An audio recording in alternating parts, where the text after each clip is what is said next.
The door didn't swing open all the way, just a crack, maybe 6 inches, just enough for my parents to step out onto the porch and block the view inside, like bouncers at a club, guarding something they didn't want me to see.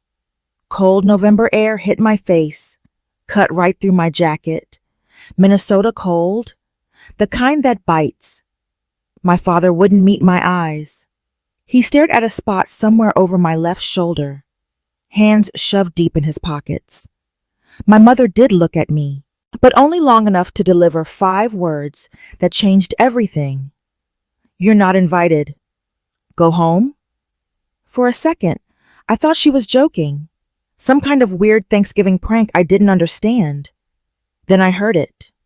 Laughter, warm and familiar, spilling out from behind them through that half-open door. My sister's voice, high and bright the way it gets when she's had wine. My uncle's deep rumble, my aunt saying something about the turkey being perfect this year. And then another voice, one that made my stomach drop straight to the concrete. Noah, my best friend since middle school, the one who swore he had plans out of town this weekend, the one who told me 2 days ago he couldn't make Thanksgiving because his girlfriend's family needed him in Wisconsin. He was in there, in my parents' house, at a dinner I wasn't invited to, laughing like he belonged there more than I did. The porch light flickered above my parents' heads, buzzing and crackling like it was nervous for them. I stood there for what felt like minutes, probably just seconds, my brain trying to process what was happening, trying to make sense of something that made no sense at all. 28 years old, standing on my parents' porch on Thanksgiving, being told I wasn't welcome in my own family's home. This is the kind of thing that happens to other people, in stories, on TV shows, not in real life, not to me, but here I was, feet planted on that concrete step, cold air biting through my jacket, watching my parents' breath fog in the November chill while they waited for me to leave. I felt nothing, or maybe I felt everything at once. Hard to tell when betrayal freezes the blood in your veins and turns your thoughts to static. Anger, confusion, hurt, disbelief, all of it swirling together into something I couldn't name. My mother shifted her weight, crossed her arms, that defensive posture she always took when she knew she was in the wrong but wasn't going to admit it. It's better this way, she said, like she was explaining something reasonable. "We'll talk later. Just go home, Jordan." I didn't yell, didn't cry, didn't demand answers. I just nodded, turned around, walked back to my car in the driveway, got in, started the engine, let it idle for a moment while the heater kicked on. Then I pulled out my phone and dialed one number. 20 minutes later, the screaming started inside that house, and it didn't stop for a very long time. If you're watching this, hit subscribe and drop a comment. Tell me where you're from and what time it is there. I read every single one. Let me take you back, because what happened on that porch didn't come out of nowhere. This had been building for years. My name is Jordan. I'm 28 years old. I grew up in Minneapolis, Minnesota, land of 10,000 lakes and even more family dysfunction. On the surface, we looked like any other middle-class family in the suburbs. 2-story house with blue siding, 2 cars in the garage, nice lawn that my father mowed every Sunday morning like clockwork.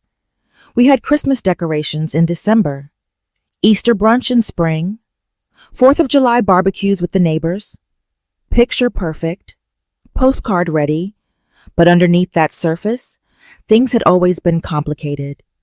I was the oldest, the reliable one, the problem solver, the kid who figured things out when nobody asked him to and never got thanked when he did. My sister Taylor was 2 years younger, the favorite, the one who could do no wrong even when she did plenty wrong. She crashed her car junior year, drunk, wrapped it around a mailbox at 2 a.m. on a Tuesday. Who found a mechanic who'd fix it cheap and not tell our parents what really happened? Me. Who covered for her while she stayed at a friend's house, recovering from the hangover that would have gotten her grounded for a year? Me. Did she ever thank me? Did she ever acknowledge what I'd done?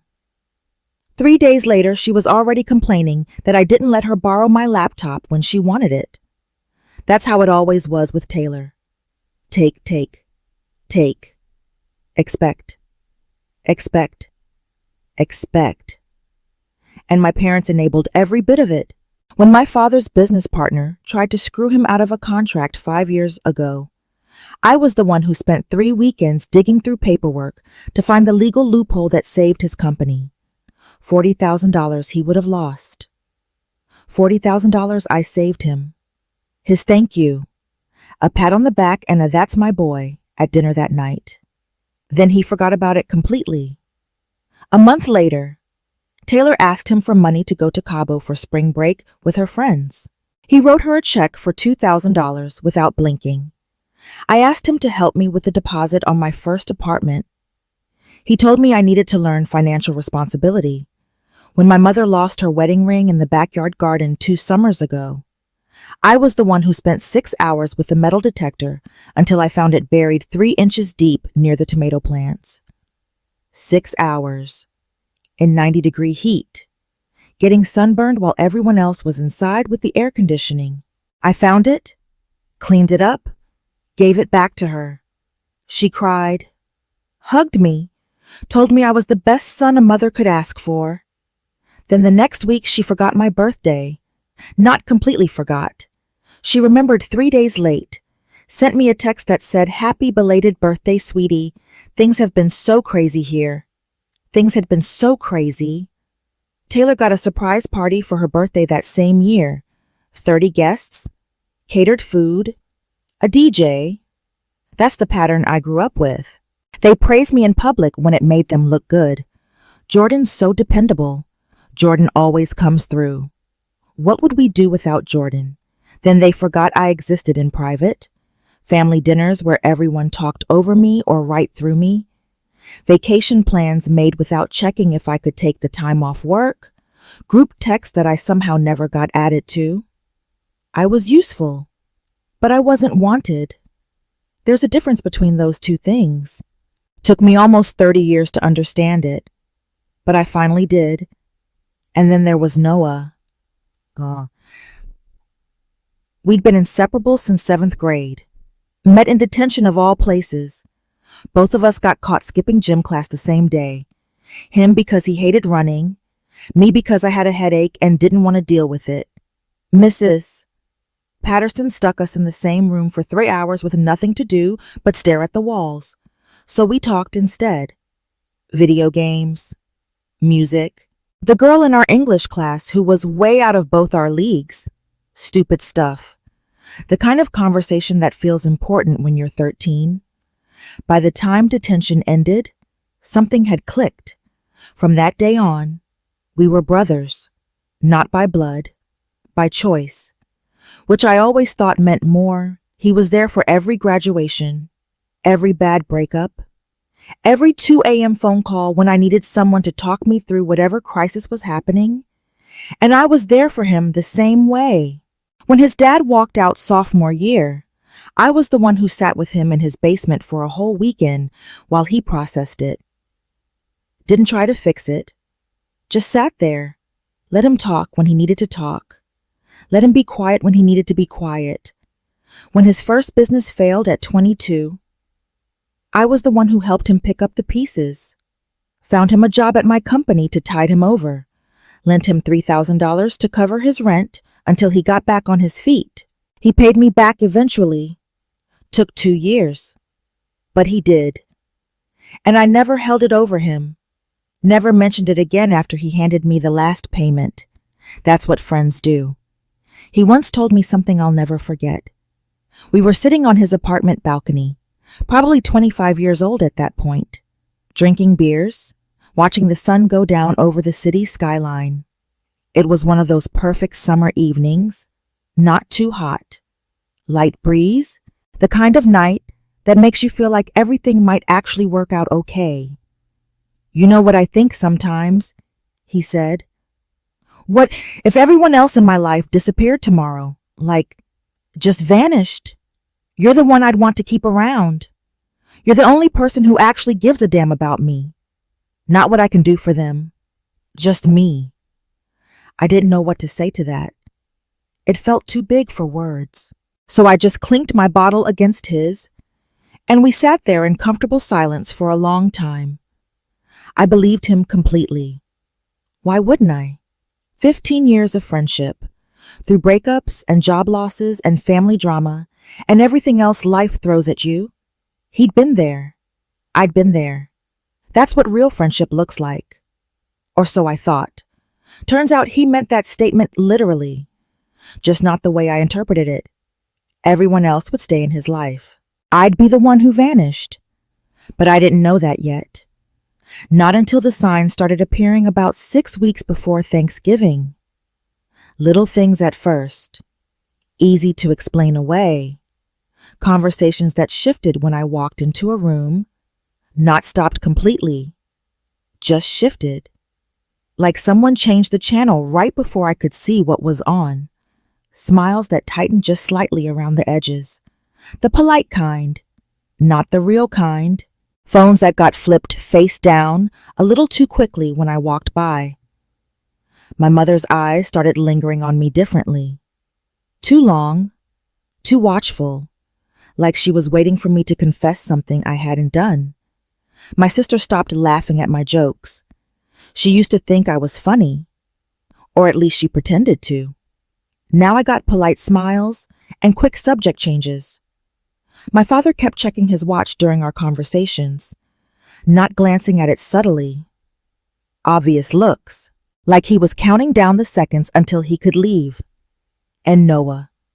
Noah started leaving my messages unread, sometimes for 2 days, sometimes longer. That was the strangest sign of all. You have to understand. Noah hated unread notifications. It was like a disorder with him. His phone was always at 0. Every text answered within minutes. Every email responded to within hours. Every notification cleared the moment it appeared. He told me once it was an anxiety thing, something about his brain not being able to relax when there were unread messages hanging over him. So when he started leaving me on read for 72 hours at a stretch, I knew something was wrong. I texted him about it once. Hey man, you okay? Haven't heard from you in a while. His response came 12 hours later. Yeah, all good. Just busy. Work stuff. Work stuff. That was his answer for everything now. Can't grab dinner Friday. Work stuff. Can't watch the game this weekend. Work stuff. Can't make it to Thanksgiving. Girlfriend's family. Work stuff. Something was wrong. I could feel it in my gut. That instinct that tells you when the ground is shifting under your feet. But I didn't want to believe it. Because believing it meant accepting that the people I trusted most in the world were hiding something from me. So I ignored the signs, made excuses, told myself I was being paranoid, reading too much into normal behavior. They're just busy. Everyone's busy this time of year. They're stressed about the holidays. Who isn't? It's nothing. You're overthinking this. That's what I told myself. Then the evidence started appearing, and I couldn't ignore it anymore. The first real evidence was a text message. My sister sent it to me by accident. Meant for Noah. He has no idea. This is going to be perfect. LOL. I stared at that message for 10 minutes, read it over and over until the words stopped making sense. He has no idea. What didn't I know? I didn't respond? Didn't ask her what she meant? Didn't give her any indication I'd noticed anything strange. I just screenshotted it, saved it to a folder on my phone, and waited. 2 days later, I found the shopping list. I was at my parents' house, helping my mom move some boxes from the attic. Old Christmas decorations she wanted to sort through. She'd asked me to come over that weekend because she needed the help. More like she needed the heavy lifting and didn't want to pay someone.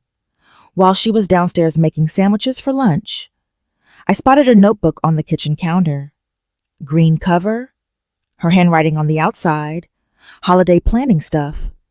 Normally I wouldn't snoop. Privacy matters. I'm not that guy. But something about my sister's text had put me on edge, so I flipped it open. Guest list for Thanksgiving dinner.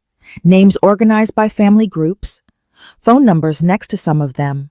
Dietary restrictions noted in the margins. My Aunt Linda, vegetarian. My Uncle Robert and his wife, bringing wine. My cousins from Wisconsin, arriving Wednesday night.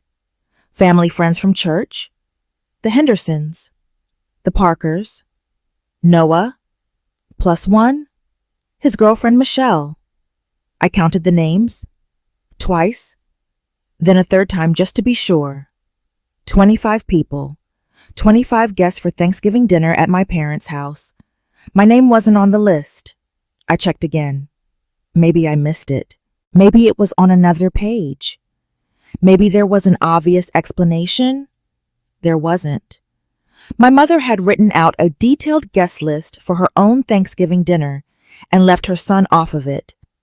Not accidentally. There was no empty line where my name should have been. No scratch out where someone had started writing Jordan and changed their mind. I simply wasn't there, like I didn't exist. 25 guests, not 26. I put the notebook down exactly where I found it, made sure the pages were in the same position, went back upstairs, helped her move the rest of the boxes for 2 more hours. Didn't say a single word about what I'd seen. The voicemail came a week later. My Uncle Robert left it on my phone by accident. He'd meant to call Noah.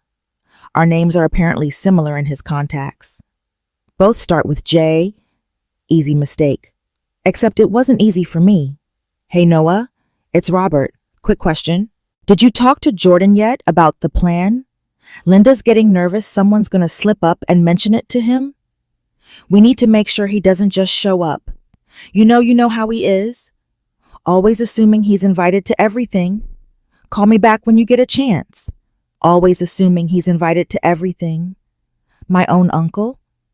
Talking about me like I was some kind of nuisance. Some unwanted guest who might crash their precious dinner party. I saved that voicemail too. Added it to the folder. The folder was getting thick now. But the final piece came from someone I never expected. My cousin Rachel. She was my Uncle Robert's daughter. 23. Quiet. Observant.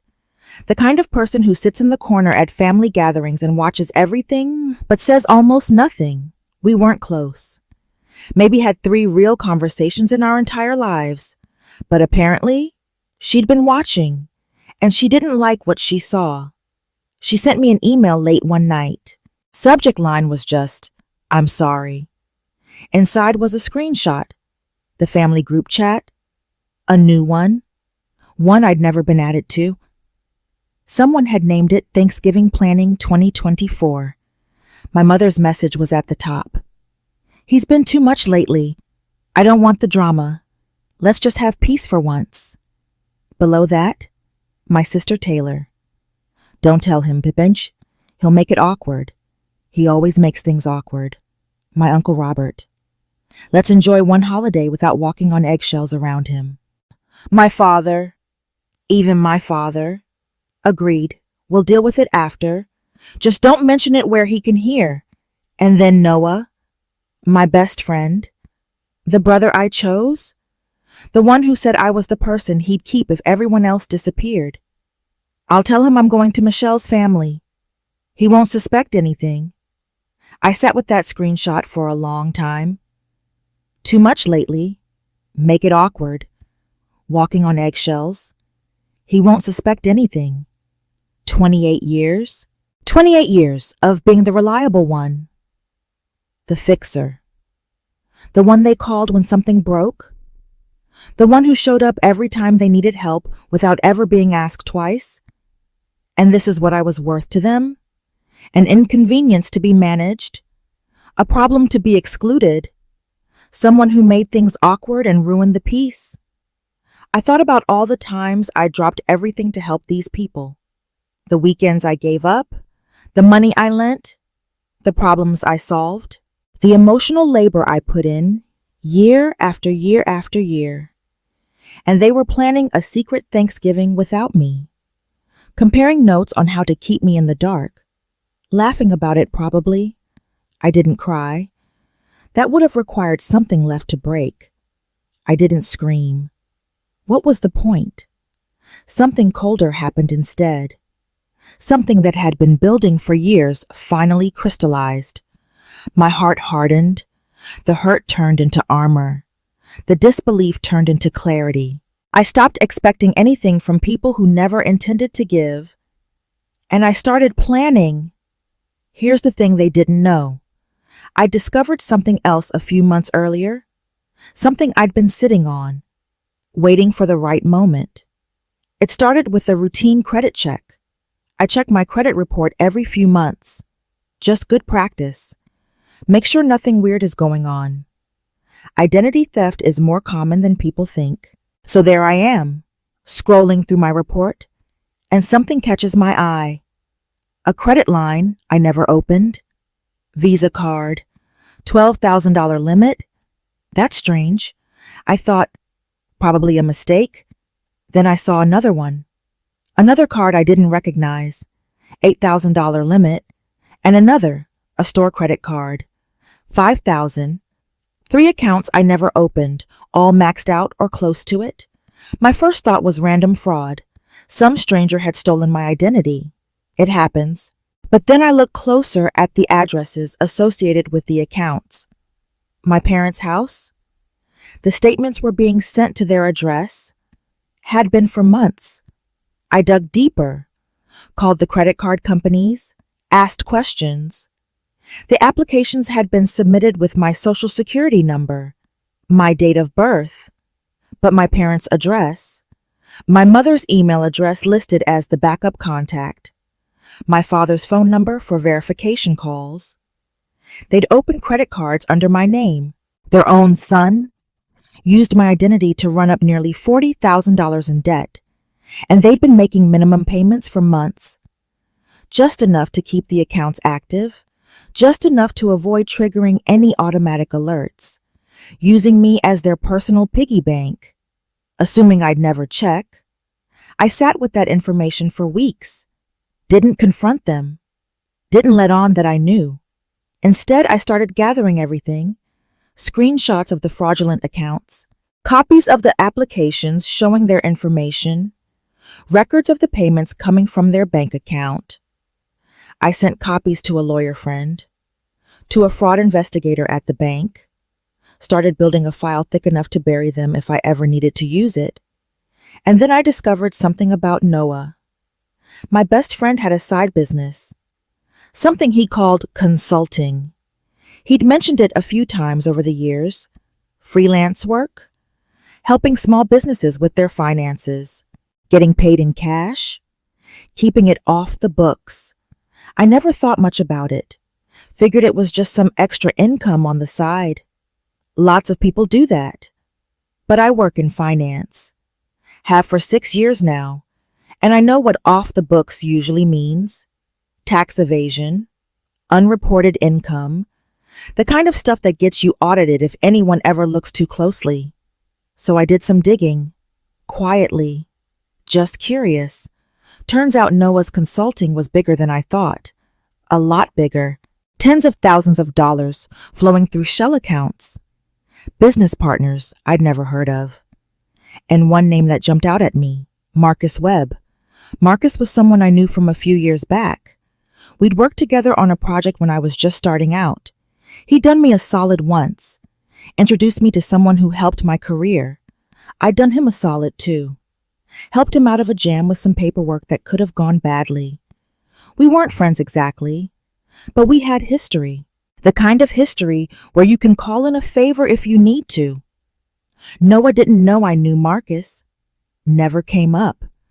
Different parts of my life that never overlapped. But Noah was in business with him, had been for 2 years apparently, and one phone call from me could make that partnership very uncomfortable for everyone involved. I had ammunition now, on both fronts. My parents and their credit card fraud, Noah and his unreported income. I didn't plan to use any of it. Not really. It was just insurance. Protection. Something to have in my back pocket in case things ever went sideways. Then Thanksgiving happened, and I decided it was time to make some calls. The night they uninvited me from my own family. I sat in my car in that driveway for exactly 3 minutes, engine running, heat on, watching the frost form on my windshield and melt away.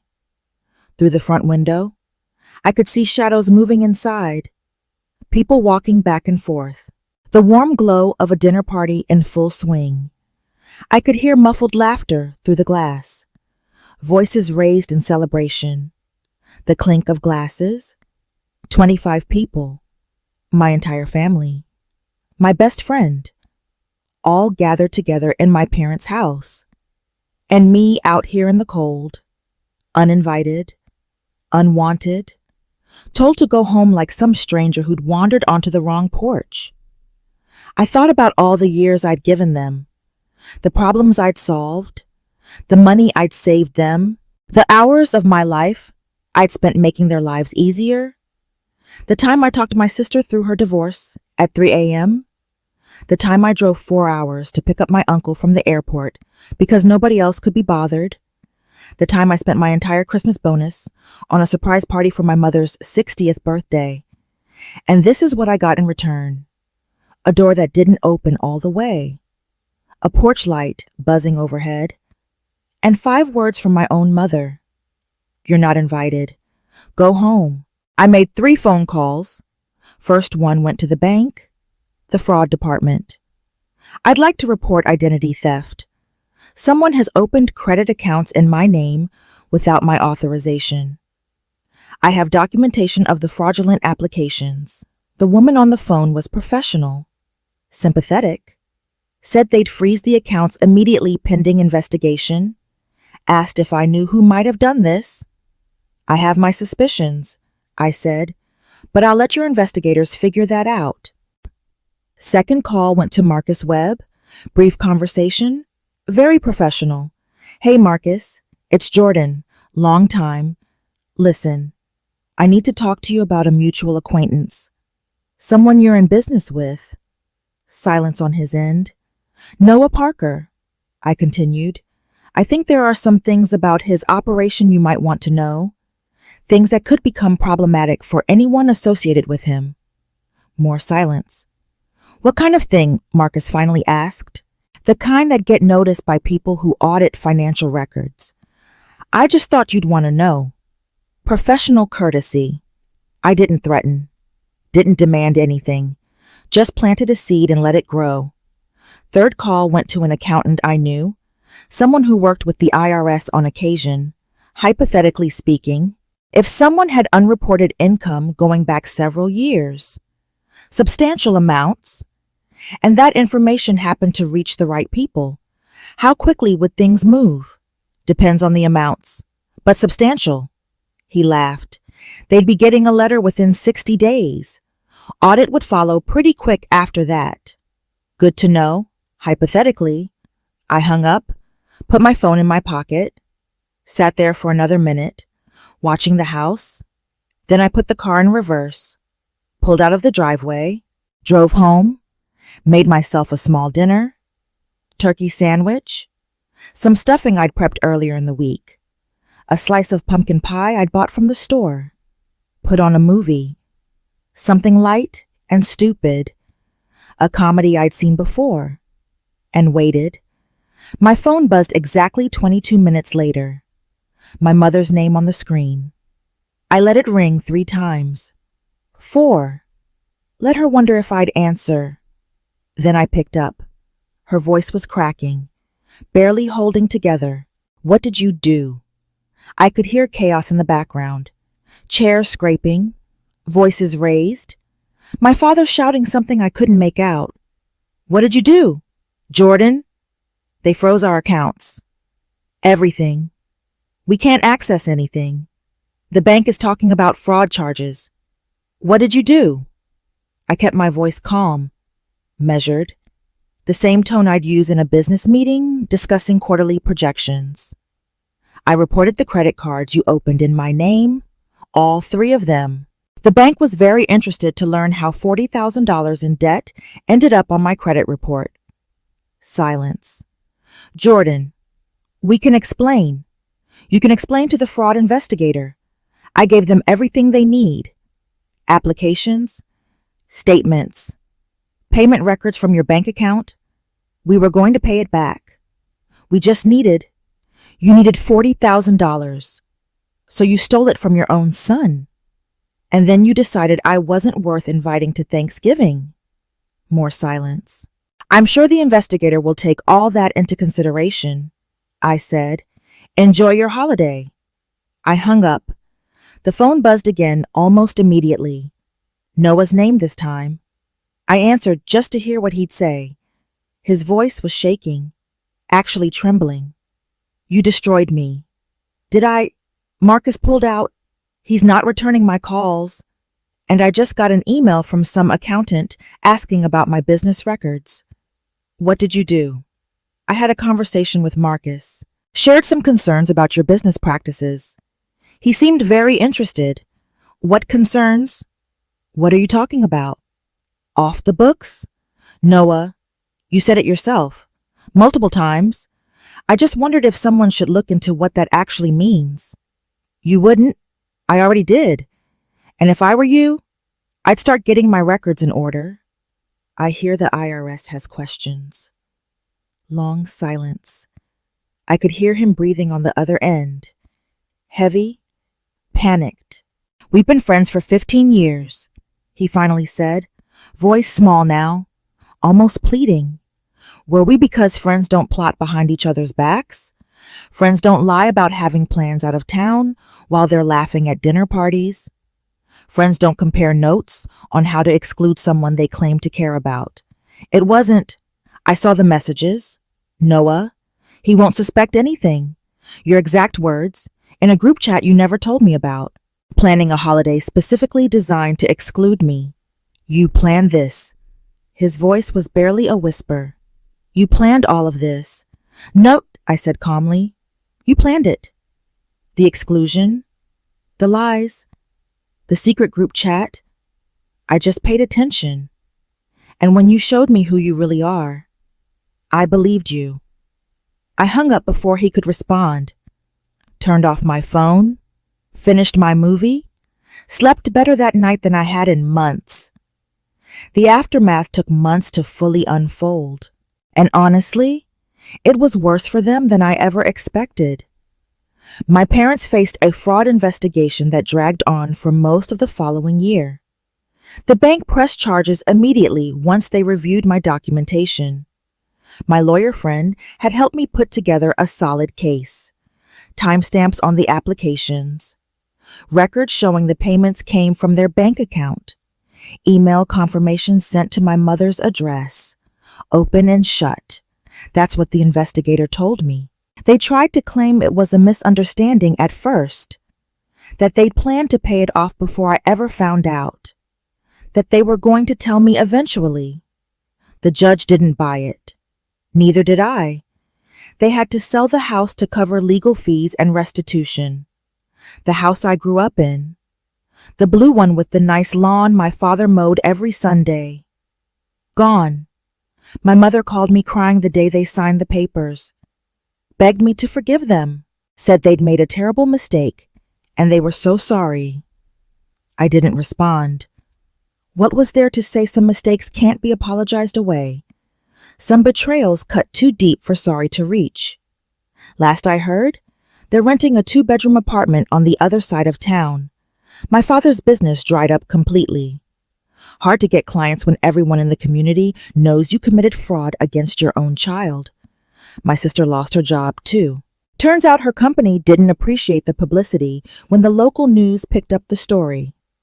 Family values gone wrong was the headline. Her face was in the thumbnail. Karma works in mysterious ways sometimes. Noah's consulting empire collapsed within weeks. Marcus pulled out entirely within 48 hours of our conversation. Took 3 of Noah's biggest clients with him. Said he couldn't afford to be associated with someone who might be getting a very close look from the IRS. The audit letter arrived about 2 months later. Noah called me when he got it. Left a voicemail I never listened to. Then another. Then another. I blocked his number after the 5th one. From what I've heard through mutual acquaintances, the audit didn't go well.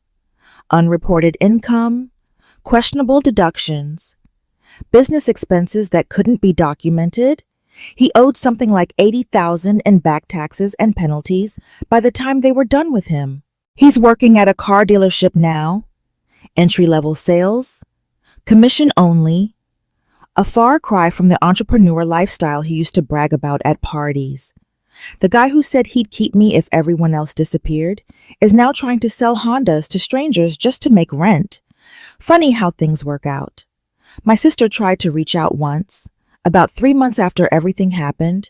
Long text message, multiple paragraphs, full of apologies and explanations and excuses. She said she was sorry, said she didn't realize how much the exclusion would hurt me. Said she'd been going along with what everyone else wanted because she didn't want to make waves. She said she missed me, said the family wasn't the same without me, said Christmas had been quiet and sad and nobody knew how to act. Good. I thought, it should be sad. I read the whole message, every word. Then I blocked her number without responding. What was there to say? It's okay. I forgive you for plotting behind my back and laughing while you did it. Some bridges burn for a reason. And once they're ash, you don't rebuild them. You find a different path forward. My uncle, my aunt, various cousins who'd been part of that group chat, all blocked. Every single person who was in that group chat. Every person who knew about the plan and said nothing. Every person who chose a peaceful dinner over basic honesty. Gone. I moved out of state 6 months later. Seattle. Rainy and gray most of the year, which suits me fine. The weather matches the mood sometimes. Started fresh. New job. New apartment. New everything. Built a life with people who understand that loyalty isn't something you turn on and off when it's convenient. People who show up, who answer texts within hours instead of days, who don't plot behind your back in secret group chats. I have real friends now, the kind who tell me the truth, even when it's uncomfortable, the kind who invite me to things because they actually want me there, not because they feel obligated. I have a partner now too, someone who chose me on purpose, who thinks I'm worth keeping around, who has never once made me feel like a burden or an inconvenience. We're building something real together, a life that's ours, a family that we chose. It took losing everything I thought I had to find what I actually needed. Strange how that works. And every Thanksgiving since that night, I cook for myself, nothing fancy, turkey breast, some sides, a slice of pie. I eat alone, quiet, peaceful, unbothered, no drama, no exclusion, no half-open doors, just me, my dinner, and the knowledge that I'm surrounded by people who actually want me in their lives. There's power in silence, in watching, in waiting, in knowing when to strike and how hard to hit. My family taught me that. They just didn't expect me to be such a good student. The truth is, once you learn who people really are, you stop mourning the loss. You stop wishing things were different. You start celebrating the escape. Some families break you down, use you up, take everything you have to give, and then exclude you when you're no longer convenient. Other families, the ones you build yourself, they lift you up, choose you, want you there. I found the second kind, and I've never once looked back at the first. That door that only opened halfway on Thanksgiving night was the best thing that ever happened to me. It showed me exactly who was on the other side and gave me permission to finally walk away. What would you have done? Would you have begged to be let in? Made a scene on the porch? Tried to talk your way into your own family's dinner? Or would you have walked away? Gotten in your car? Made the calls that needed to be made? Drop your answer in the comments. I read every single one. And if this story hit home, if you've ever been the reliable one who got taken for granted, the one who gave and gave until there was nothing left, hit that subscribe button. Because sometimes the people who exclude you are doing you a favor. They're showing you exactly who they are and giving you permission to finally let go. I used to think family was everything, that blood meant something, that the people who raised you would always have your back no matter what. I was wrong. Family isn't about blood. It's about choice. It's about showing up. It's about being the person who answers the phone at 2 a.m. and doesn't make you feel guilty for calling. The people who share your DNA can fail you in ways that strangers never would. And the people you choose to let into your life can become more family than biology ever made possible. I learned that lesson the hard way, standing on a cold porch, staring at a door that wouldn't open all the way. But I learned it, and I'm better for it now. If you're going through something similar, if the people who should love you unconditionally have put conditions on everything, know this: you're not alone, and walking away isn't giving up. Sometimes it's the bravest thing you can do. Thanks for watching.